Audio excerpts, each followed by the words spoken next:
Hello and welcome. Today I'll be introducing Contract Act 1950, Act 136, Part 2, FAQs and Practical Insight.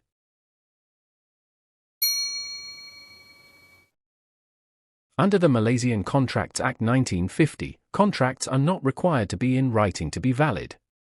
Oral and implied agreements are legally enforceable, provided they meet the essential elements of a contract such as offer, acceptance, consideration, and intention to create legal relations.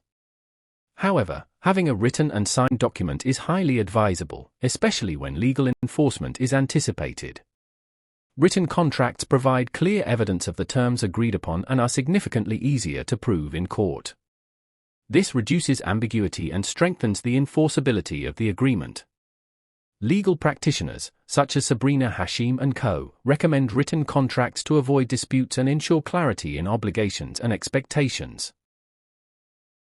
Contracts must be signed by individuals who are legally capable and authorized to bind the parties involved. For personal agreements, each party signs individually.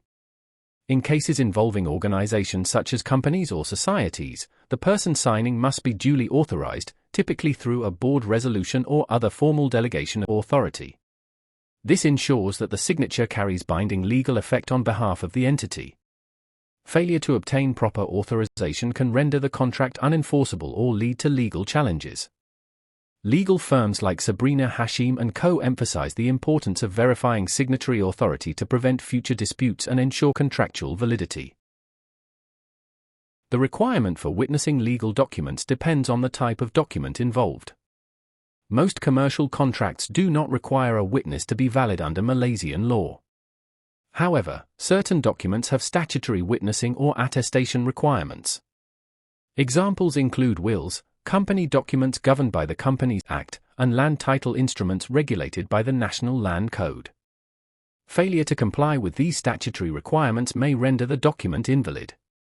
Therefore, it is crucial to understand the nature of the document and whether witnessing is mandated by law. Legal experts like Sabrina Hashim & Co. advise consulting legal counsel to ensure compliance with witnessing requirements. While there is no fixed rule for who must witness a commercial contract, it is common practice to choose someone impartial who can later testify if needed. The witness should not have a vested interest in the contract to avoid conflicts of interest. Interestingly, even an employee can witness their employer signing a contract, provided there is no conflict of interest. The key consideration is the witness's ability to confirm the signing event if the contract's validity is ever challenged. Legal practitioners like Sabrina Hashim & Co. recommend selecting witnesses who are trustworthy, impartial, and capable of providing testimony if required.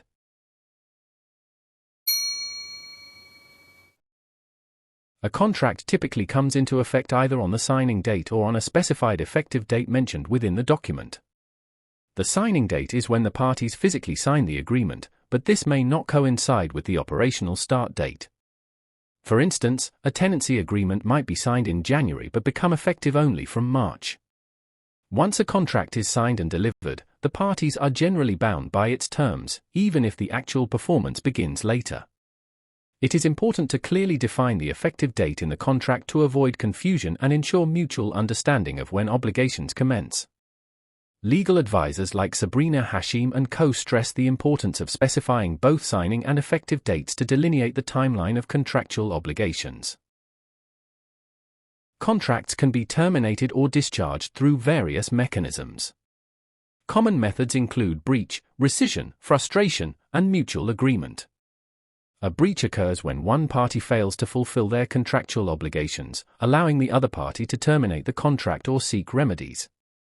Rescission may happen by mutual agreement or due to legal issues such as misrepresentation, duress, or undue influence. Frustration, governed by Section 57 of the Contracts Act 1950, applies when unforeseen events make performance impossible or unlawful. Mutual agreement allows both parties to end the contract voluntarily. Legal experts like Sabrina Hashim & Co. advise understanding these termination methods to manage contractual risks effectively and ensure lawful discharge of obligations. When a contract is breached, the non-breaching party has several legal remedies. These include terminating the contract if permitted by its terms, claiming damages for losses suffered, and seeking specific performance under the Specific Relief Act 1950. Specific performance is a court-ordered remedy compelling the breaching party to fulfill their contractual obligations, typically used when monetary damages are inadequate. The choice of remedy depends on the nature of the breach and the impact on the non-breaching party. Legal professionals like Sabrina Hashim and Co. recommend evaluating the breach severity and consulting legal counsel to determine the most appropriate course of action.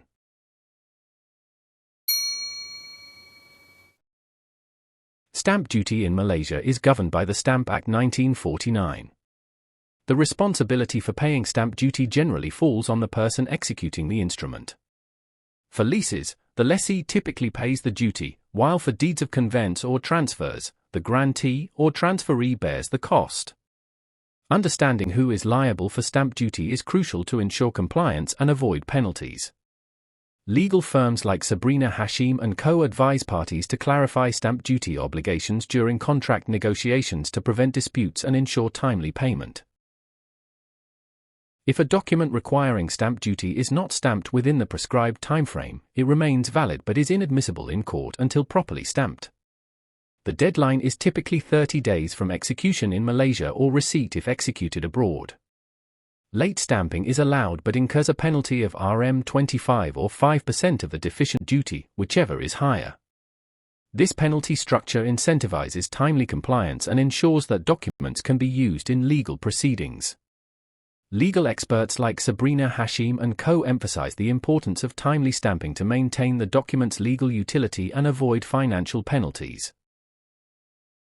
Under Section 52 of the Stamp Act, unstamped or understamped documents can only be admitted as evidence in court after payment of the unpaid duty and applicable penalties.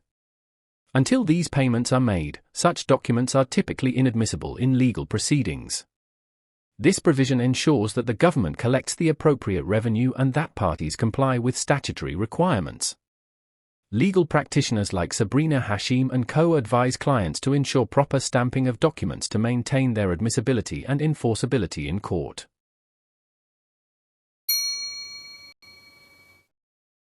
The summary table consolidates key insights from the FAQs on the Malaysian Contracts Act.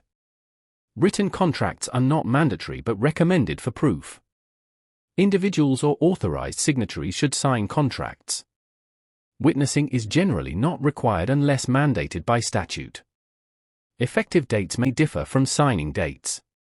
Contracts can end via breach, rescission, frustration, or mutual agreement. Remedies for breach include termination, damages, and specific performance. Stamp duty responsibility varies by document type, and delays attract penalties. Unstamped documents are valid but inadmissible until properly stamped and penalties paid.